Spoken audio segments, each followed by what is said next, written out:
បាទជំរាបសួរបងប្អូនណាបាទខ្ញុំម្ចាស់ account បាទ PH មរោមបាទក៏ដូចជាម្ចាស់ account បាទសៃដេកខ្សាច់បងប្អូនបាទសម្រាប់បងប្អូនដែលចង់បានប្រភេទមន់បាទប្រយុទ្ធល្អអាចតំណែងបងប្អូនបានដែលមានទីតាំងនៅខាងខេត្តកពតបងប្អូនណាបាទលេខទូរស័ព្ទគឺ088បាទ35 34 312បងប្អូនបាទមួយខ្សែទៀតគឺ096បាទ72 34 428បងប្អូនណាបាទហើយនេះគឺជា account បាទ KH មរោមដែលបងប្អូនផុសហើយបាទសម្រាប់បងប្អូនដែលចង់បាទដឹង account Facebook បងប្អូនគឺគ្រាន់តែ search បាក់សីដេកខ្សាច់មកណាបាទ TikTok ក៏បាក់សីដេកខ្សាច់ដែរបងប្អូន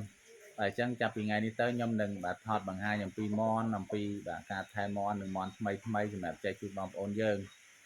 បាទក្រៃលោកបងប្អូនណាដែលចង់បានកីឡាករល្អយកទៅប្រយុទ្ធអីអាចតំណែងមកបានណាបាទលេខទូរស័ព្ទ088បាទ35 34 312ហើយមួយខ្សែទៀតគឺ096 72 34 428បងប្អូន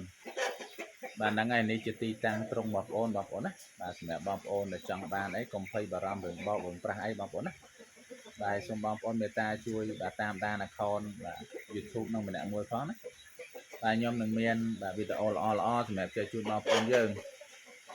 បាទនេះសម្រាប់ត្រង់ដាក់បាទស្ទៀវបងប្អូនចង់បានបាទចង់អីក៏អាចតំណែងមកបានដែរបាទមានមន់ល្អជូនបងប្អូនយើងច្រើនណាបាទហើយពីដើមពីដៃមកខ្ញុំមិនសូវចេញមុខទេប៉ុន្តែឥឡូវនេះដោយសារបងប្អូនយើងគាត់បាទខ្លាចអីចឹងទៅខ្ញុំបញ្ជាក់ជូននៅច្បាស់ណាអានេះទីតាំងរបស់ខ្ញុំផ្ទាល់តែម្ដងណាបាទនៅកពតបងបាទអរគុណច្រើនសម្រាប់ការគ្រប់គ្រង